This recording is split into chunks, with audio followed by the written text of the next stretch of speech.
buenas tardes. Veo algunos nombres conocidos por ahí, así que bueno, gracias por sumarse. Hola, Anabele. Cuenten si pudieron ver la muestra. Bueno, Silvia dice, no escucho.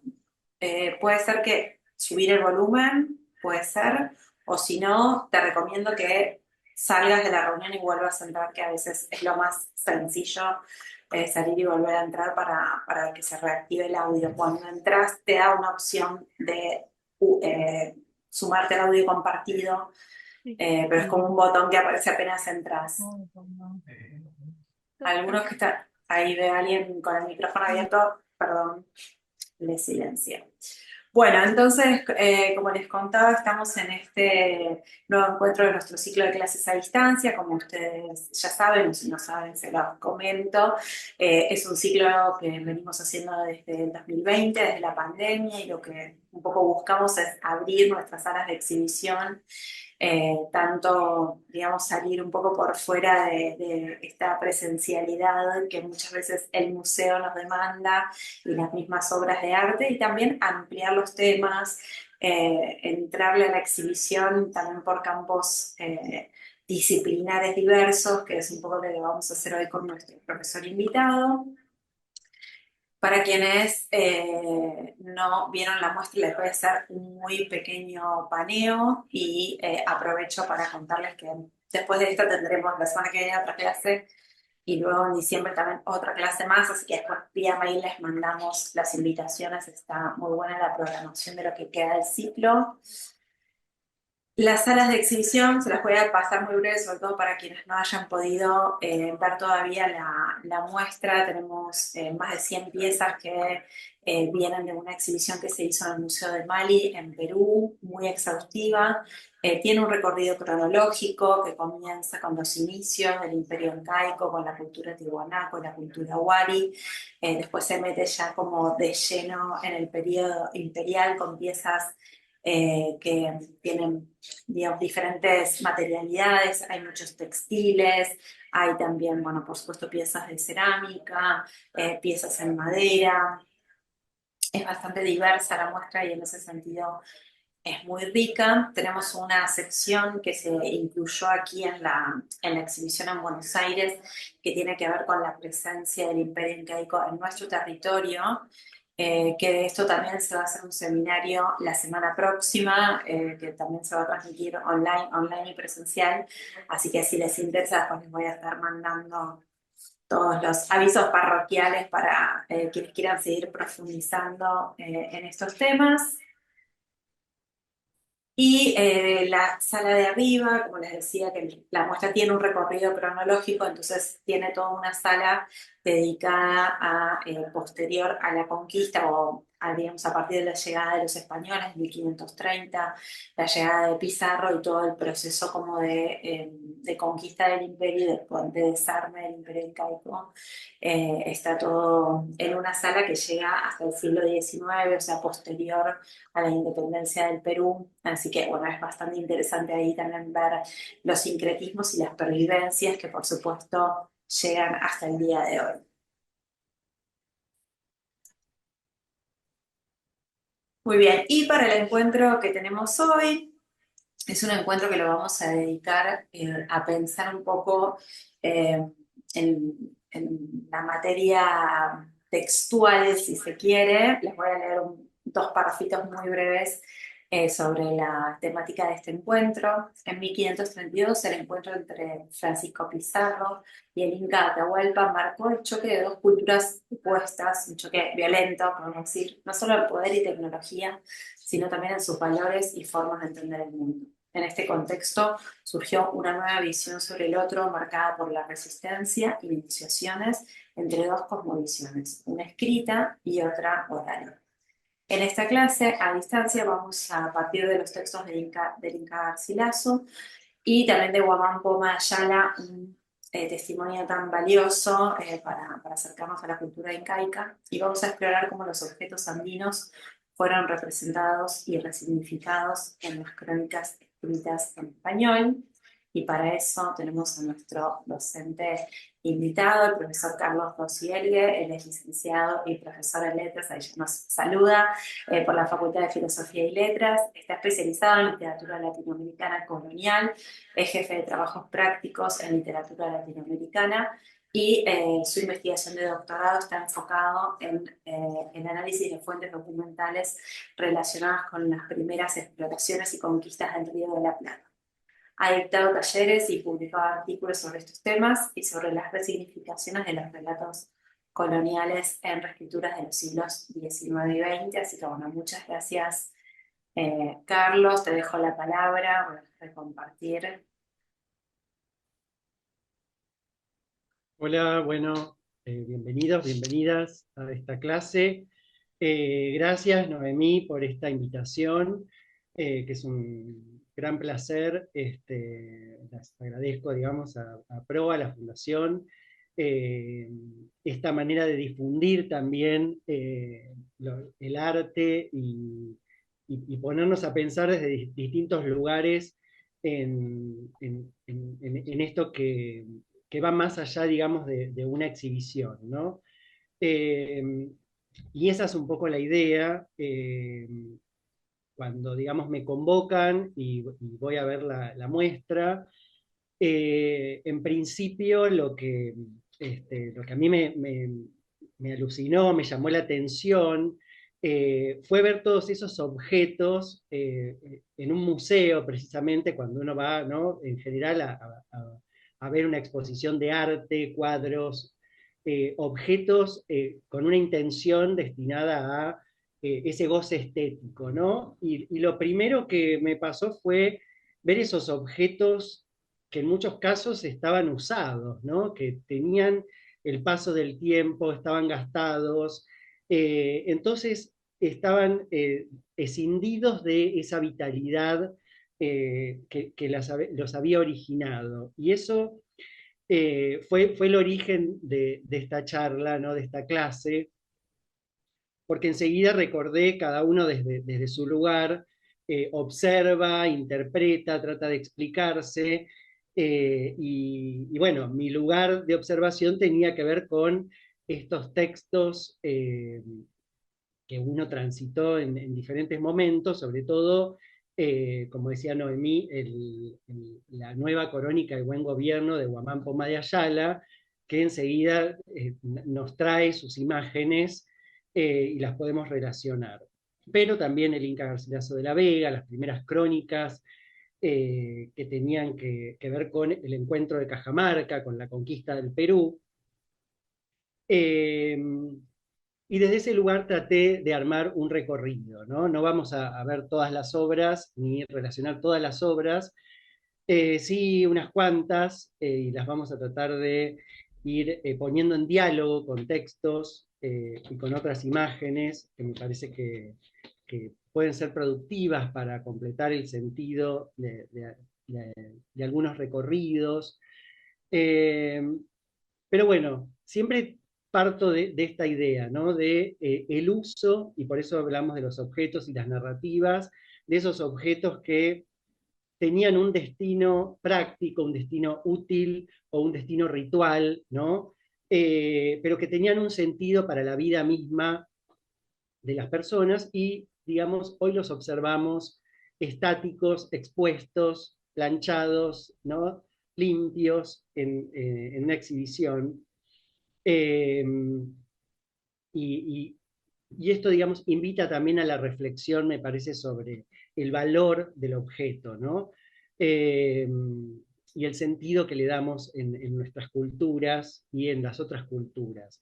Así que mi primer pregunta fue precisamente de qué manera podrían ser valorados estos objetos por alguien que desconocía cuál era su utilidad, ¿no? Cuando los españoles conquistan Perú, cuando invaden Perú, bueno, se encuentran con esta civilización eh, enorme, con sus cosmovisiones, con sus objetos. Bueno, ¿desde qué lugar podían interpretar, ¿no?, eso que veían Y obviamente esto tenía que ver con la religión cristiana, con sus imaginarios, ¿no? Con el imaginario muy pegado también a, a la guerra contra los moros en la península ibérica, a imaginarios que tenían que ver con la búsqueda del paraíso terrenal, con las riquezas de Oriente, ¿no? Todo eso estaba en funcionamiento en la cabeza de los conquistadores, y uno se pone a pensar, bueno, ¿qué pasaría si los objetos de nuestra cultura fueran encontrados por otras culturas, ¿no? Eh, y qué significación se le daría, no sé, a un vaso, a una cruz, a la Biblia, a un, no sé, un estetoscopio, a cualquier objeto, ¿no? ¿Qué se podría decir sobre eso desde otra perspectiva? Entonces, pienso, ¿no? En esta, como esta hermenéutica pluritópica, ¿no? Como no solamente dos perspectivas, sino muchas perspectivas. El español, la cultura occidental, que observa la cultura del otro y la posibilidad de otra cultura de interpretar nuestros propios objetos, ¿no? Eh, y a partir de ahí, todo un universo muy complejo en el que esas cosmovisiones intersectan, entran en tensión y producen lo que muchos autores, ¿no? a decir sobre la literatura latinoamericana, que es que el producto es un discurso absolutamente escurridizo, quebradizo, inestable, ¿no? A mí me gusta mucho esa idea de la literatura latinoamericana como un discurso inestable, inestable porque está basado en una tensión no resuelta, ¿no? Una tensión no resuelta desde la conquista, y que básicamente se articula a partir del choque entre la oralidad y la escritura, ¿no? La imposición de las fuerzas españolas sobre, en este caso, el imperio incaico o el Tahuantinsuyo, eh, se producen con diferentes armas, ¿no? Las fuerzas militares, bélicas, las fuerzas que vienen embestidas por medio de la iglesia y el discurso cristiano, y fundamentalmente por la escritura, ¿no? La escritura se impone como un instrumento eficaz de sometimiento, eh, porque es una escritura, como decimos, performativa, una escritura que realiza actos, ¿no? Actos de fundación, actos de requerimiento, ¿no? De sometimiento a las leyes del conquistador y a las leyes cristianas, y no tiene ningún tipo digamos, de escapatoria, de prórroga. La escritura impone esa realidad. Eh, y a partir de ahí nos ponemos a pensar entonces de nuevo en esos objetos en silencio, ¿no? Esos objetos que no tienen escritura, que no tienen su propio relato. Y hay sí un relato que se fue construyendo con los años, que es el relato que nace con los primeros cronistas y que va a crecer y va a llegar a nuestros días y se va a reproducir en el tiempo, creando una serie de narraciones modélicas sobre lo que sucedió en la historia y también estereotipos sobre qué es lo inca, qué es, ¿no? Qué significa determinada vestimenta, determinado objeto, pero hay detrás una construcción discursiva que ubica ese objeto en una narración, ¿no? Y eso me parece interesante porque precisamente vamos a meternos en estos textos eh, en los que de manera muy compleja, porque digamos, tenemos por lo menos dos perspectivas, que son la de Guamán Poma de Ayala y el Inca Garcilaso de la Vega, que escriben en 1615, 1609, después lo voy a ir anotando. eh, Toman la escritura, uno es mestizo, Garcilaso de la Vega, el otro es indígena y aprenden la escritura, ¿no? Eh, se apropian de alguna manera de esta herramienta de conquista de los españoles. ¿Para qué? Precisamente para guardar en la memoria, preservar la cultura incaica, ¿no? Y eso implica discursivamente un montón de negociaciones, porque obviamente uno no podía alentar la adoración de varios dioses, ¿no? El politeísmo y demás, sino que había que eh, eh, incorporar toda una retórica que permitiera hablar de lo propio sin que esos textos sean condenados, ¿no? Censurados y considerados como herejías. Eso por un lado, estrategias retóricas. Y por el otro, también tiene que ver con la manera de ver el mundo de nuestros cronistas, ¿sí? Lo que muchos críticos van a decir, precisamente del Inca Garcilaso y de Guamán Poma, es que en los dos casos la manera de reconstruir el pasado y de guardar en la memoria esos recuerdos también propios, va a ser encontrando algún tipo de reconciliación por la vía del cristianismo. Es decir, eh, si hay algo que puede dar continuidad a la cultura incaica, es asumir que de alguna manera los incas ya eran cristianos. Suena fuerte, pero es una estrategia porque tiene que ver con eh, hacer que ese politeísmo se transforme en,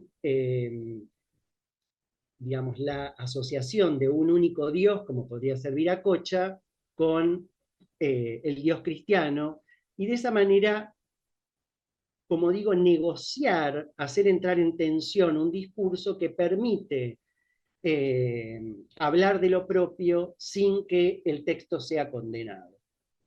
Voy a avanzar un poco más ahora con un PowerPoint que les voy a compartir en estos temas que a mí me parecen fundamentales, que no, la idea es que a medida que hagamos este recorrido, nos hagamos estas preguntas sobre la tensión que se presenta en el discurso. Una tensión en el que chocan la oralidad y la escritura, chocan dos culturas, dos maneras de ver el mundo, y eso provoca quiebres, ¿no? Rupturas y también continuidades. Es decir, tenemos que pensar en la idea de una continuidad, pero siempre a partir de ese intercambio conflictivo, de ese intercambio violento también, como decía Noemi, ¿no?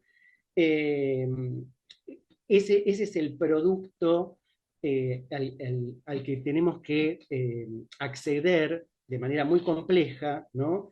Al analizar el discurso eh, sobre la cultura incaica y sobre el encuentro de Cajamarca, en este caso, el encuentro entre Atahualpa y Francisco Pizarro en 1532. Lo que voy a hacer es, ya vieron un poco las salas de la muestra. Yo voy a tomar algunos objetos de esas salas, así que las voy a ir mostrando, y voy a ir haciendo una relación con las crónicas. Voy a compartir el PowerPoint a ver si logran.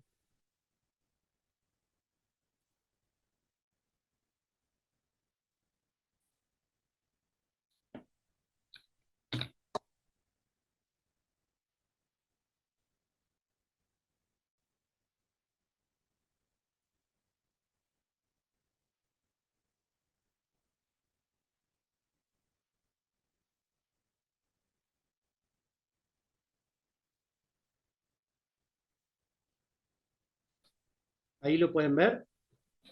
Se ve perfecto. ¿Sí? Bueno, genial.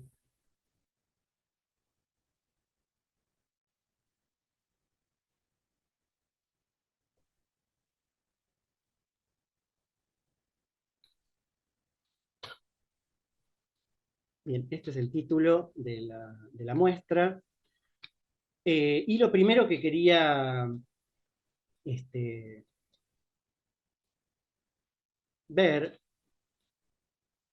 digamos ponernos a pensar, es en la expansión del imperio o del Tahuantinsuyo, que, como dice ahí, hasta, digamos, 1532, van a ver que muchos de los objetos que se muestran tienen como fecha 1532, precisamente porque sería la fecha en que se produce eh, la conquista del Perú. Entonces se considera, digamos, se consideran esos objetos hasta la fecha. Y digamos, lo primero que llama la atención es la gran extensión de este imperio que eh, se desarrolla principalmente en el siglo XV, con el avance del Inca Yupanqui. eh, a él le sucedería que, digamos, termina su reinado cuando llegan los españoles a América, en 1492, y le siguen Huayna Cápac y después Huáscar y Atahualpa, de quienes vamos a hablar. Pero es muy significativo este avance del imperio en el siglo XV, y verlo también nos permite dimensionar una primera característica de este imperio, que va a ser la dificultad, ¿no? La dificultad al ver que ahí básicamente tenemos la cordillera de los Andes, la altura, la puna, los desiertos, eh, que, digamos, tenemos imágenes por lo menos de la manera en que se ha ido sorteando en la organización del imperio por medio de la agricultura, las terrazas, los caminos, ¿no? Una gran eh, infraestructura que pusieron a trabajar eh, para poder cohesionar todo ese espacio, ¿no? Pero de todas maneras sí es muy interesante que siempre hay un orden relacionado con Cusco, desde donde, que sería como el ombligo del mundo, desde donde se expande la organización y el orden, y los márgenes que siempre van a estar rodeados de otras poblaciones indígenas que siempre van a ser consideradas eh, de alguna manera inferiores o peligrosas, sobre las que hay que avanzar. Eh, Bien, a partir de esta idea de la dificultad y de llegar a Perú y a Cusco, o primero Cajamarca, eh, vamos a referir algunos textos, voy a referir algunos textos que se escribieron sobre la conquista del Perú, como esta crónica de Cieza de León, eh, y tenemos la portada de la nueva crónica de buen gobierno de Guamán Poma de Ayala. Lo primero que me interesa ver en estos textos es precisamente, bueno, que aparecen una serie de escudos, ¿no? Que los vamos a analizar. No soy un experto en heráldica, pero me puse a averiguar algunas cosas. Eh, y vamos a ver qué importancia tienen estos escudos también, porque aparecen en varios cuadros, objetos de la muestra, y también nos invitan a pensar, bueno, de qué manera se usan los escudos, ¿no? Eh, Me interesa particularmente el texto de Guamán Poma, que es un texto en el que aparecen textos e imágenes, eh, que es una obra monumental, no sé si alguien la conoce, pero está dividida en varias secciones que tienen que ver con el reinado de los incas, con precisamente la conquista del Perú y las consecuencias de la colonia, después el crecimiento de las ciudades, la fundación de las ciudades en el territorio. Eh, Tiene 1180 páginas y 397 láminas dibujadas, que se supone terminó de escribir en 1615, comenzó más aproximadamente 1580. Eh, y lo interesante, como les decía, es ver estos escudos que podemos ver en la portada de Cieza de León, la heráldica de la Casa de Asturias, y en el caso de la portada de Guamán Poma, me interesa ver estos tres niveles que tienen que ver con una composición espacial bastante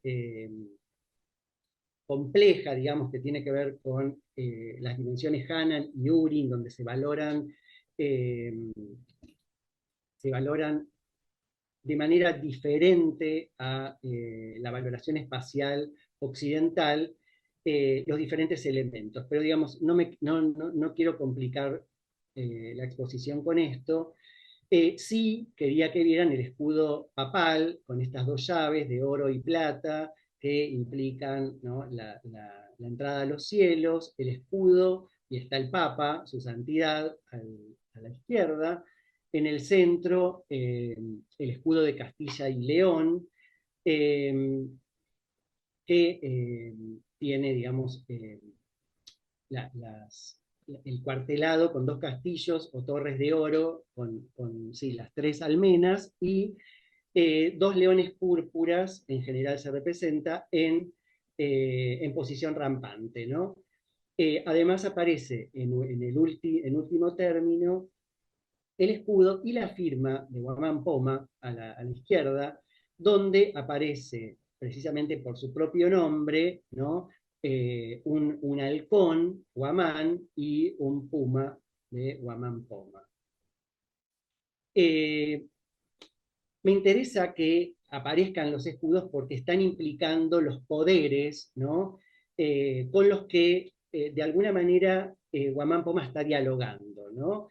Eh, en su texto va a aparecer una larga carta al rey, ¿no?, donde denuncia los abusos de la organización colonial, eh, y en primer término colocar al Papa tiene que ver con esto que yo les decía de buscar de alguna manera una conciliación producto de ese choque cultural en la imagen en la imagen del Papa y en el discurso cristiano. Bien, vamos a entrar en las salas del museo. La primera, que tiene que ver con objetos relacionados con los orígenes y formación del Tahuantinsuyo. Cuando ustedes ingresan también un video que explica un poco esto de la expansión del imperio, las dificultades del territorio, y la manera en que se fue desarrollando. Y a mí acá, de esta sala, me interesa particularmente estos quipu, que realmente muy impactante verlos, también con todo lo misterioso que pueden representar para la mirada de quien no los conoce, no los sabe leer.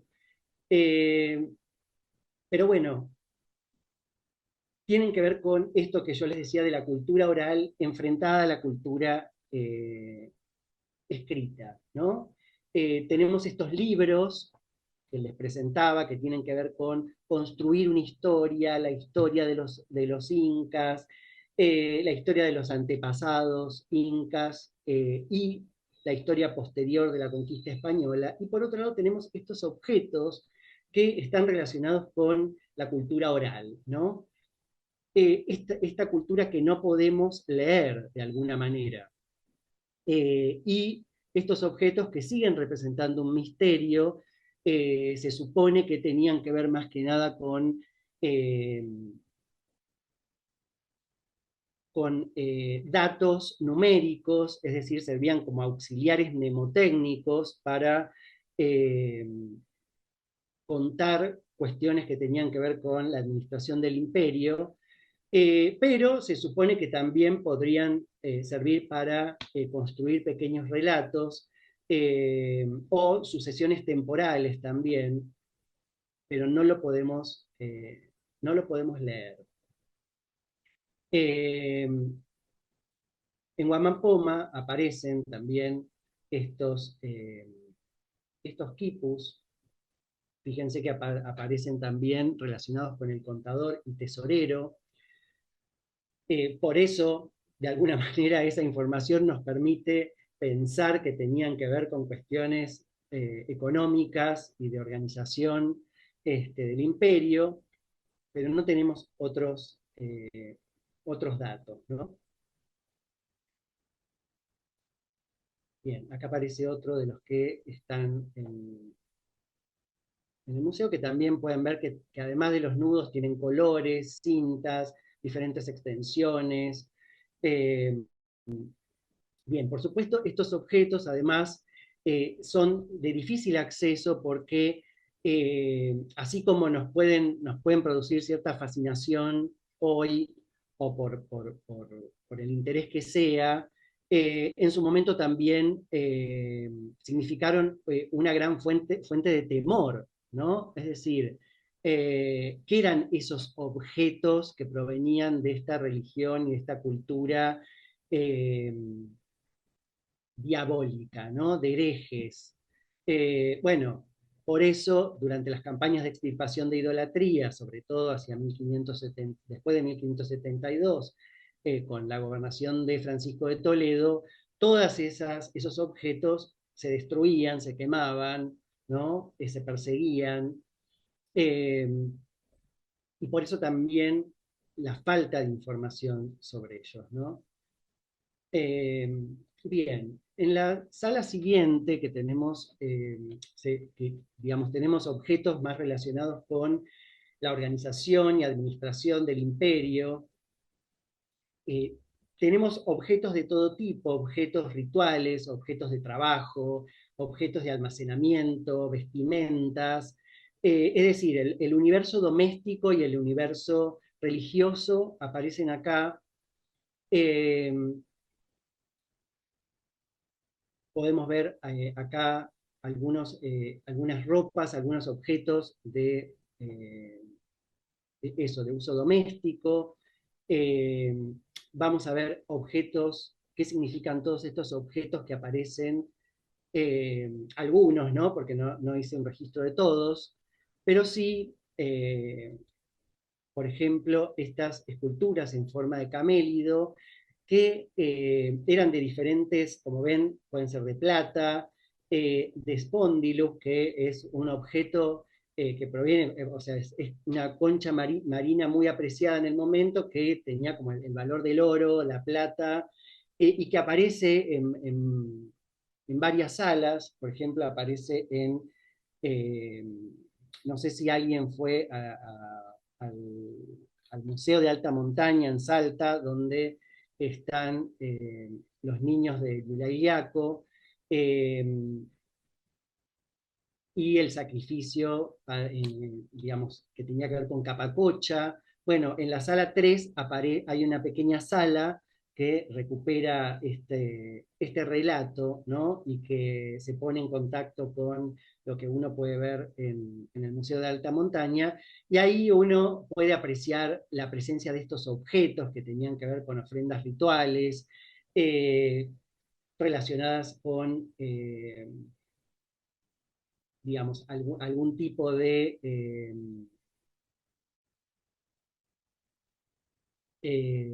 ¿cómo se podría decir? De ofrenda, ¿no? Ofrenda y ceremonia para pedir, ¿no? La solución frente a una crisis, eh, o algún agradecimiento. Entonces aparecen estos objetos que también podían aparecer comida, tejidos, ¿no? Perdón. Bien, también aparecen, digamos, hago referencia a esto porque no voy a volver de cualquier cosa, después hablamos sobre los niños del Yaco, pero digamos, hago simplemente una mención para conectarlo con esta sala, ¿no? También podemos ver varias formas de conopas, que son estas figuras de piedra o pequeñas vasijas que que también tenían que ver con rituales propiciatorios para la fertilidad, la abundancia. En general se colocaba, la verdad que no sé bien cómo era, pero grasa, ¿no? Para, digamos, de alguna manera alimentar el espíritu, ¿no? De esa deidad que estaba representando animales, o podemos ver también en forma de maíz, ¿no? Los productos principales relacionados con los Andes, el maíz, la papa, la coca, ¿no? Los camélidos, que eran fundamentales para la vida y por eso también el pedido, ¿no? de esa abundancia en la cosecha, en la caza, en la crianza de animales. Y tenemos acá también, en esa misma sala, eh, esta pacha, este recipiente que representa eh, una, un arado de pie, ¿no? Y un maíz, que lo pueden ver.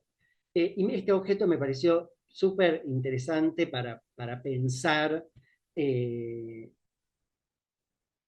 en algunas imágenes que yo había visto de Huamán Poma de Ayala, relacionados eh, con el origen de los incas, ¿no? Que claramente tiene que ver con el trabajo de la tierra y la agricultura y estos productos que tienen que ver con el maíz, la chicha, la tierra. Eh, y por eso fui a revisar las imágenes y tenemos en esta primera imagen una representación de los primeros incas, ¿no? Eh, de Manco Cápac y Mama Huaco, y aparece justamente en esa representación el arado de la tierra, ¿no? La imagen es súper interesante, compleja también, porque si vemos la vestimenta que llevan, es una vestimenta rústica, que está más relacionada también con el imaginario europeo eh, sobre lo salvaje, ¿no? En general, lo salvaje estaba representado por esto, por las pieles de animales, el pelo, ¿no? Al salvaje le crecía pelo profusamente, como un mono, o las hojas, ¿no? El cuerpo cubierto de hojas significaba esa pertenencia al universo salvaje para la Edad Media. Entonces, de alguna manera, Guamán Poma está llevando ese imaginario, trasladando, ¿no? El imaginario europeo sobre el salvaje al comienzo eh, de los incas. Bien, y tenemos acá en el texto de Guamán Poma, dice lo siguiente: primera generación de indios, y esta gente no sabía hacer nada ni sabía hacer ropa. Vestíanse hojas de árboles y estera, tejido de paja. Comenzaron a trabajar, a arar, como su padre Adán, y andaban como perdidos, airados en tierra nunca conocida, perdida gente. Bien, me parece súper interesante este comienzo no de los incas, sino de las poblaciones preincaicas, porque tanto en Huamán Poma como en el Inca Garcilaso se va a establecer estas dos edades, ¿no? Una edad en la que comienzan a gobernar los incas, lo que trae la organización del imperio, ¿no? El buen gobierno, y este momento previo donde todos andaban como perdidos, no sabían hacer nada, no sabían hacer ropa, como vimos, ¿no? En el Uncu que aparece en esa sala. Eh, pero sí es interesante que comenzaron a trabajar como su padre Adán. Fíjense cómo Guamán Poma lo que está haciendo es, de alguna manera, universalizar la historia incaica, colocando el mismo origen, ¿no? Adán y Eva y el origen del hombre, y también va a aparecer el arca de Noé, el diluvio y otros elementos que tienen que ver con el relato occidental y no con el incaico, pero que, como yo les decía, se va a buscar ese sincretismo que permita darle continuidad al relato incaico, ¿no? En los comentarios reales del Inca Garcilaso, de manera parecida, él va a decir: el vestir por su indecencia era más para callar y encubrir que para lo decir y mostrar pintado, más porque la historia me fuerza a que la saque entera y con verdad. Suplicaré a los oídos honestos se cierren por no oírme en esta parte y me castiguen con este disfavor, que yo lo doy por bien empleado. Vestíase los indios en aquella primera edad como animales, porque no traían más ropa que la piel que la naturaleza les dio. Bien, es interesante la correspondencia con Guamán Poma y también con esta idea que aparece en las crónicas, y es que los indios andaban desnudos, ¿no? Ya en el diario de Colón aparece que andaban desnudos como su madre los parió y demás. Bueno, hay una imagen generalizada de los indios que andaban desnudos. Entonces, acá hay una operación que marca una diferencia entre estos primeros hombres que andaban desnudos como animales y que por su indecencia casi no pueden ni referirlo, y hay otros que tienen que ver con los incas que sí eran decentes, se vestían eh, y estaban organizados, eh, y en ese sentido también hay una construcción en Guamán Poma que tiene que ver con equiparar los procesos históricos, ¿no? Es decir, así como los hombres vienen de Adán y Eva, también hay una evolución que hace que en algún momento, también en América, esas civilizaciones logren organizarse y encontrar, ¿no? Súper entre comillas, la civilización, ¿no? Eh, bien, en el mismo sentido, en, eh,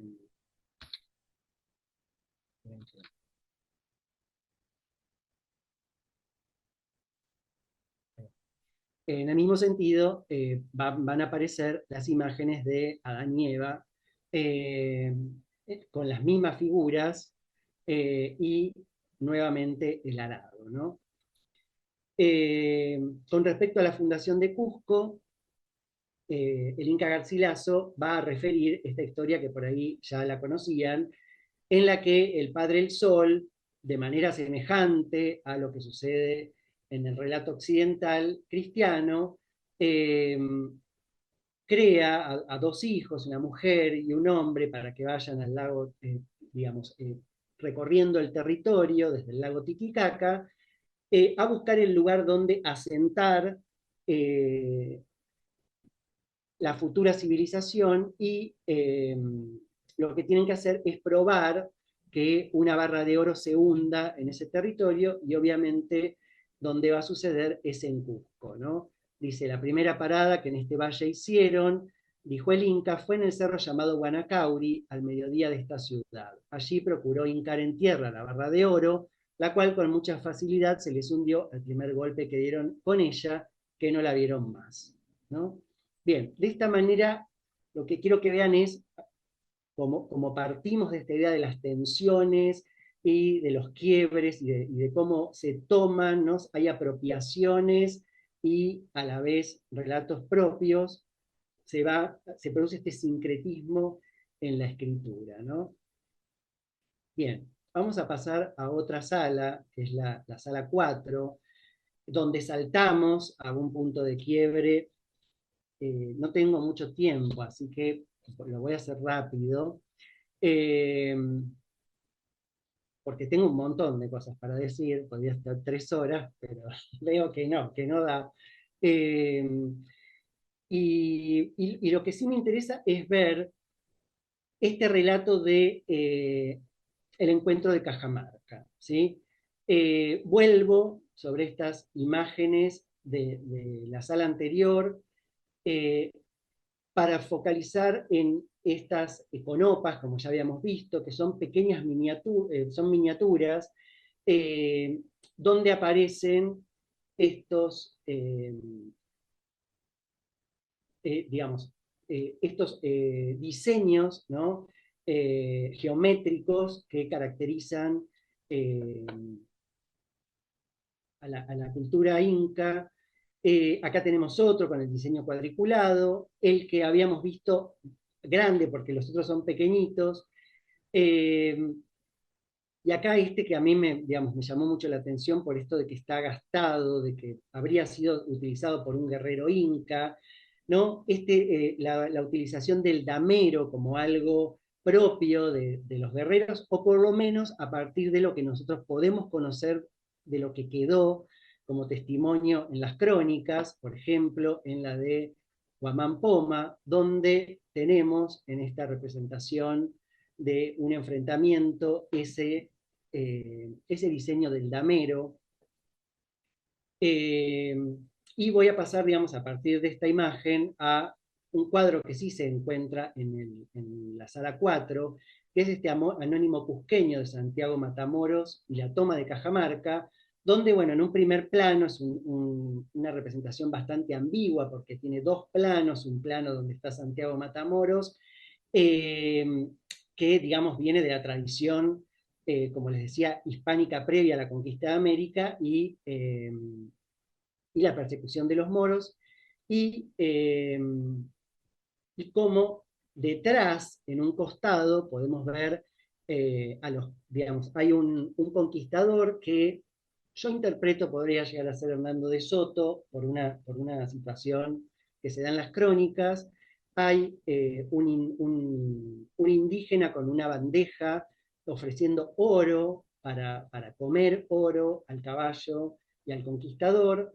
Y en el otro extremo podemos ver, eh, por un lado, arriba, eh, cómo venían trayendo a Atahualpa, ¿no? Tal vez ahí habría que hacer un esfuerzo para encontrar las ropas y el diseño del damero, pero sí hay toda una descripción de este ritual ceremonial que tenía que ver con la llegada de Atahualpa a la plaza de Cajamarca, donde se encuentra con Francisco Pizarro, ¿no? Que serían quienes están debajo y a caballo, ¿no? En la nueva crónica de buen gobierno aparece la representación del encuentro de Cajamarca, ahora la vamos a ver con más detalle, y tenemos un relato, ¿no? Que lo escribí para que vean, más o menos las crónicas van a diferir en varias cuestiones, pero hay un relato modélico, ¿no? Que surge en general del cronista oficial de la expedición, que es Francisco de Jerez, que publica su crónica en 1534, y dice lo siguiente: en la plaza de Cajamarca, cuando Atahualpa ingresa para reunirse con Francisco Pizarro, el padre Valverde se acerca a él con el intérprete Felipillo o Martín para requerirle la sujeción al dios cristiano y al emperador español. Le entrega un libro sagrado, presumiblemente la Biblia o un breviario, que Atahualpa arroja al suelo. Con más o menos matices, este acto legitima el uso de la violencia por parte de los conquistadores para vengar el ultraje. ¿Sí? Esta es la historia.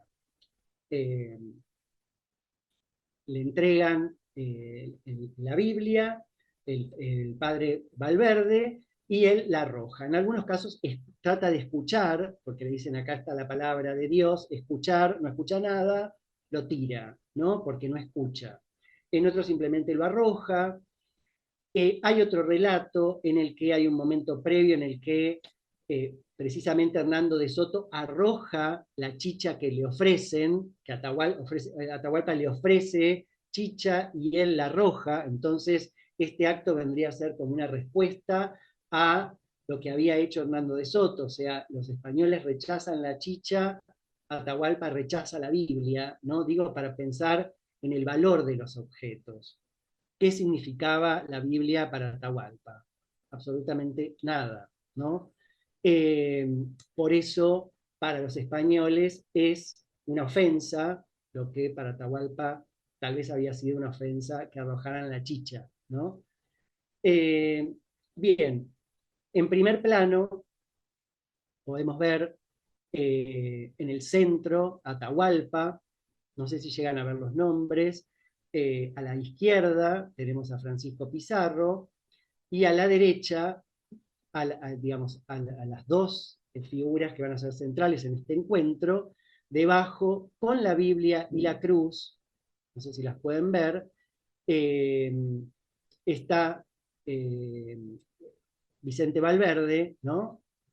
Entregándole la Biblia, y a la derecha, Felipillo o Martinillo, que es el intérprete, ¿no? También tenemos que pensar en esto, hay acá una representación visual, hay una representación escrita, y un referente real, que es qué pasó en Cajamarca y qué dijeron los protagonistas y qué entendieron los protagonistas, ¿no? O sea, el conflicto acá está dado precisamente en que hay un problema de comunicación evidente, eh, que resulta en un acto de violencia, ¿sí?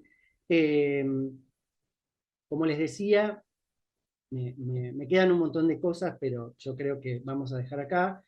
Eh, este es el momento inaugural eh, de un discurso latinoamericano que no deja de cesar y reproducirse y que tiene que ver con esto, con las posibilidades eh, de entendimiento, de conciliación o de choque directamente entre sistemas opuestos, sistemas en tensión, cosmovisiones, la oralidad y la escritura. Y creo que siempre es interesante volver sobre esto para entender mucho de eso que también somos y también pensando en la Argentina y en cómo eh, nos implica esta muestra en cuanto a la identidad, y muchas veces no, en los relatos que hemos construido desde la Argentina sobre nuestra identidad y sobre nuestra relación con los incas. Veíamos en la primera imagen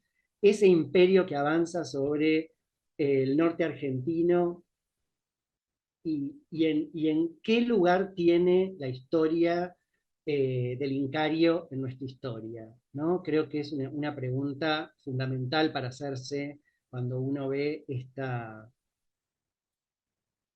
muestra, así que creo que, bueno, me quedó pendiente un trabajo con los escudos de armas, porque había empezado con eso y quería terminar con eso.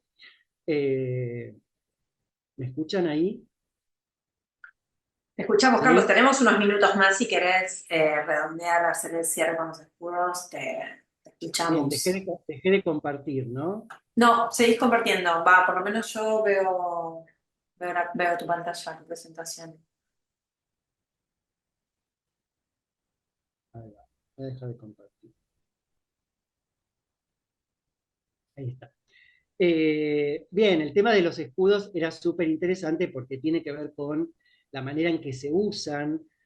Sobre todo hay un cuadro que los invito a ver, y hay un pequeño documental también de unos minutitos que lo pueden encontrar en YouTube sobre Manuela Tupac Amaru. Y es un cuadro también fundamental ver cómo usa los escudos, ¿no? El escudo de España, de Castilla y León, y el escudo de la propia familia, y cómo también hay un biombo con la genealogía de los incas, y hay un cuadro con la genealogía de los incas, donde también aparecen los escudos, aparece el escudo de España, el escudo de Perú, y bueno, hay un relato ahí tan interesante en cada una de las obras sobre la legitimación de la historia, la legitimación de la genealogía de los incas, que me parece que, bueno, lo disparo así como para que lo indaguen, pero creo que es muy interesante porque cuando hablamos de los usos, ¿no? Empiezo hablando de los usos de determinados instrumentos, utensilios, ropas, en la vida cotidiana, en los rituales, el sentido que tienen dentro de una cultura y una cosmovisión, y también las imágenes, ¿no? Cómo se usan las imágenes, cómo se usa la escritura para construir un relato. Creo que esa última sala tiene que ver con esto, con qué pasó con el relato, ¿no? ¿Cuál es el relato que tenemos a partir de todos esos objetos que fuimos viendo en el transcurso de nuestro recorrido, ¿no? Y ahí es donde aparecen muchas preguntas que uno tiene que tratar de contestar, pero bueno, creo que es lo más interesante. Buenísimo, Carlos. Bueno, si quieren, abrimos un momento para intercambio en el chat. Yo aprovecho entonces también este cierre con la obra de Manuela Tupamaru, bueno, que justamente esa pintura, que es el retrato de una mujer de la élite incaica en el periodo colonial, fue una pintura que era parte de un proceso legal en demanda por un título de marquesado. Entonces por ahí nosotros también tenemos esto que vos decías, Carlos, que me parece como súper, como que hay que recordarlo también, que uno por ahí tiene una aproximación estética que sin duda tienen un atractivo estético muy pregnante, pero que es muy difícil para nosotros sacarnos esos ojos contemporáneos y pensar que esa obra, o sea, ese retrato de esa señora no tenía un fin afectivo de recordar a la abuelita, sino que era un documento, que era una prueba, que era un testimonio, que daba cuenta, esto que vos decís, de trazar una genealogía y que tenía un poder legal muy concreto, no un poder esotérico, eh, subjetivo, sino como un poder concreto como prueba y como testimonio, y que prueba de ese poder es que esa pintura fue tapada justamente para ocultar esa propia genealogía. Esa pintura en particular es como que condensa ahí un montón de estas ideas que se estuvieron comentando, así que esta es una buena obra para cerrar, aunque no la mostramos, es como hablar, van a tener que venir a verla ahora, buscarla, googlearla. Quería retomar algo de los comentarios. Por acá Lucrecia dice, tal vez Atahualpa hizo lo mismo que los conquistadores como un intento de acercar y hacer lo mismo que ellos, como un protocolo. Ah, puede ser, como decía. Ah, pensé que estábamos arrojando cosas, como, ¿no? Como repetir por ahí esa gestualidad, me imagino que fue por ahí el comentario de Lucrecia. Y otra pregunta, ¿alguien está estudiando los quipus con inteligencia artificial? Perdón, Carlos, Lucrecia, los curadores nos comentaron que sí, los curadores son del Museo de Mali de Perú, que sí, que se están haciendo unos estudios con inteligencia artificial para decodificar algunos quipus que se cree que pueden ser narrativos, o sea, no numéricos, y que no se han podido descifrar y que hay, digamos, como un formato de cargar esa información a una inteligencia artificial para ver si lo pueden decodificar. Lo cual sería lindo, pero también sería una pena porque hay algo en ese halo de misterio que también nos habla como de esa inaccesibilidad de la distancia cultural.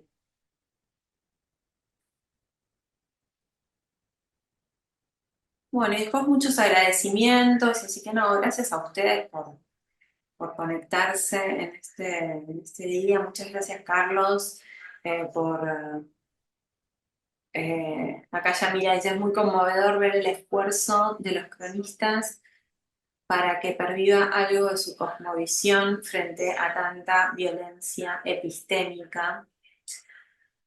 Y también tomo lo que dice Yamila para hacer un comentario también de algo que dijiste, Carlos, que esto del caballo comiendo oro o que le ofrecen como una bandeja de oro, y que los curadores nos dijeron que bueno, que ellos veían ahí una especie como de crítica, tratando de ponerla ahí en un costadito, como a la codicia desmedida, como ¿para qué necesitan tanto oro? ¿Es que acaso los caballos comen oro?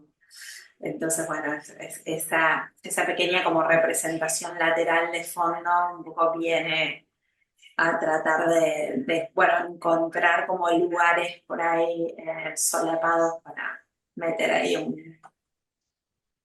una un pequeño comentario de lo que estaba sucediendo.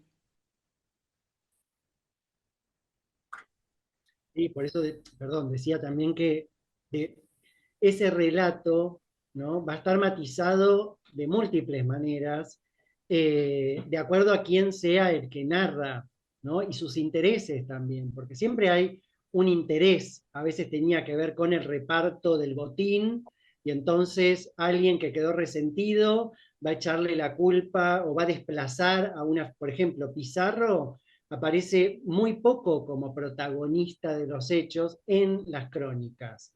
Tal vez aparece Hernando de Soto, digo, la figura heroica tal vez esté desplazada y en el fondo hay una intención, ¿sí? Hay una intención que casi siempre tiene que ver con esta codicia, ¿no? Con el reparto del botín o futuras tierras, ¿no? Entonces, eso complejiza mucho el valor testimonial que pueda tener una crónica, ¿no?